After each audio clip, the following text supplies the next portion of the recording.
Hello everyone, welcome to my another mini blog video. আমি আজকে তোমাদের সাথে শেয়ার করব কলকাতা টু দার্জিলিংয়ের ট্যুর প্ল্যান। আমি কিন্তু চলে এসেছি দার্জিলিংয়ে। আর দার্জিলিংয়ে প্রথম আমরা এনজিপি স্টেশনে নেমে এখান থেকে গাড়ি করে চলে যাচ্ছি কার্শিয়াং হয়ে দার্জিলিংয়ে।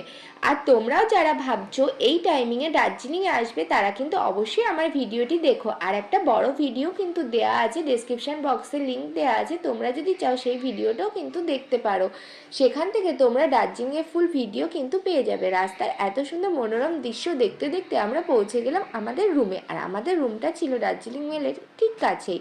আর এত সুন্দর ভিউ পয়েন্টে ছিল রুমটা, কি বলবো, জানালা খুললেই সুন্দর পাহাড় ছিল, কিন্তু পাহাড়টা ছিল কুয়াশায় ঢাকা, কারণ এখানে আজকে এখনো পর্যন্ত সূর্য ওঠেনি। একটু রেস্ট নিয়ে রেডি হয়ে বেরিয়ে পড়লাম বিকেলবেলা একটু হাঁটতে হাঁটতে চলে গেলাম মহাকাল মন্দিরে। ম্যাল রোড থেকে কিন্তু মহাকাল মন্দিরটা একদমই কাছে পড়ে। এখান থেকে তোমরা পায়ে হেঁটে মহাকাল মন্দিরে যেতে পারবে। মহাকাল মন্দিরে যাওয়ার জন্য তোমরা কিন্তু কোনো গাড়ি পাবে না, কারণ এটা পাহাড়ের উপরে হওয়ার জন্যে এখানে তোমাদেরকে পায়ে হেঁটেই যেতে হবে। তো আমরাও সেই মতন হাঁটা শুরু করলাম। আর চারিদিকের দৃশ্যটা খুবই সুন্দর ছিল, অনেকটা উঁচুতে ছিল মহাকাল মন্দির।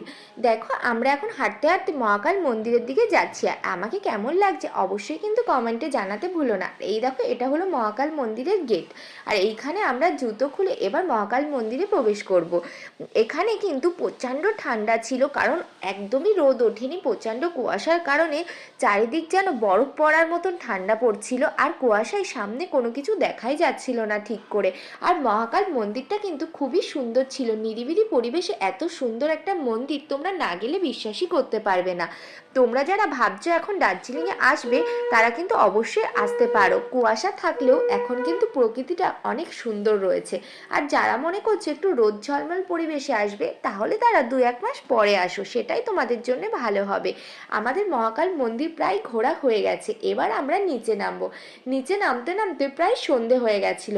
তারপরে আমরা চলে গেলাম ভানু ভবনে। ভানু ভবনটা এক প্রকার বলতে পারো দার্জিলিংয়ের চিপেস্ট মার্কেট। এখানে কিন্তু সস্তায় প্রচুর রকমের জিনিসপত্র পাওয়া যায়। দার্জিলিং ম্যালে কিন্তু জিনিসপত্রের দাম অনেক বেশি হলেও এখানে একটু দামটা কম। আজকের ভিডিও এই পর্যন্ত, ভালো লাগলে লাইক করে দিও।